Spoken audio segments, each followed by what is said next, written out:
Hi everyone, welcome to my presentation. Today I will be presenting Hou Yi, the Chinese mythological god of archery. Now please take note, before this I do not know anything about Hou Yi, so if I do mistake any of the facts, please let me know.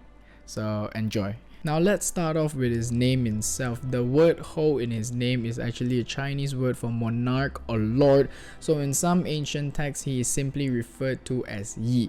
Like I said, he is a Chinese mythological god of archery. He descends from heaven to aid mankind because he cares for the mortals on earth very much. He is described as an inhumanly strong and young man who carries a large bow and arrow. Now this bow and arrow is actually specially made. For example, the bow is made out of tiger bones and the arrows are crafted out of dragon tendons. Hou Yi is usually dressed as a traditional soldier outfit, which apparently based on online is made out of animal skin. I'm assuming that is true because his bow and arrow is made out of tiger bones and dragon tendons. The whole background of Hou Yi is split into different stories. Now there is Hou Yi and the 10 Sons, there is his heroic missions, the search for immortality, Hou Yi and Chang'e, and obviously the death of Hou Yi.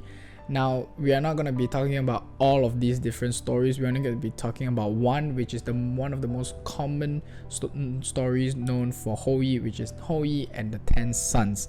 Sons with the U. Now, the story started in a time when Earth was still young. China was ruled by the mythical Emperor Yao, a legendary emperor who is an inspiration model of virtue, righteousness, and unselfish devotion.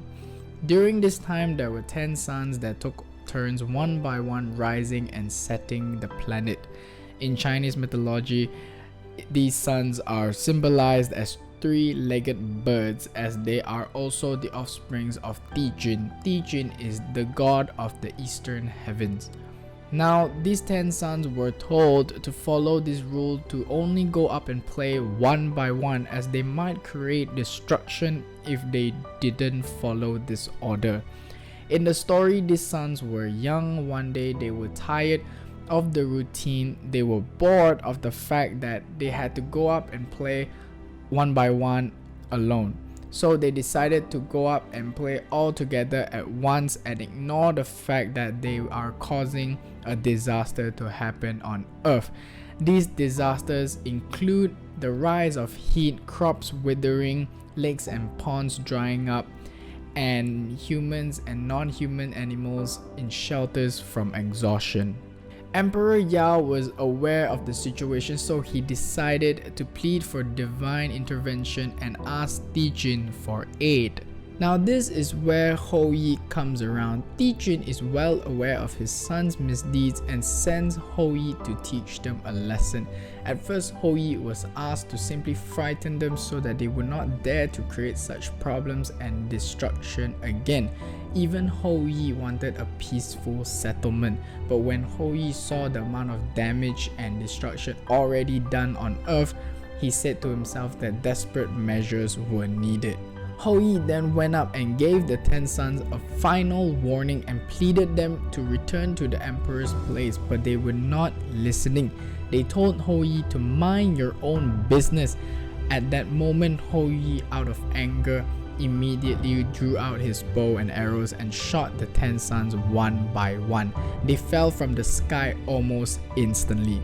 Now, Emperor Yao stopped Hou Yi when he already shot 9 out of 10 sons because he wanted to tell Hou Yi that if Hou Yi shot all 10 sons, the world will be in total darkness. So Hou Yi decided to leave the one son alive, and that day onwards, the last son alive was always scared that Hou Yi would shoot his arrow again if the son did not follow the routine. So this last son did his duty and behaved well, rising and setting on time.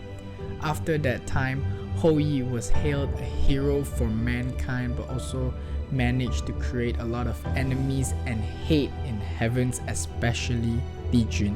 Dijun, as the father of the 10 sons, could never forgive Hou Yi for his actions. He did not want Hou Yi to kill the 10 sons. He then banished Hou Yi from heavens and stripped him out of immortality. Now, since Hou-Yi cares a lot for the mortals on earth, he thought to himself that maybe living as one will not be a threat much towards him. Now, that's the end of my presentation. That is the story of the Hou-Yi and the 10 sons. The story definitely continues of the background of Hou-Yi, but this is the one I'm presenting today. I hope you enjoyed today's presentation.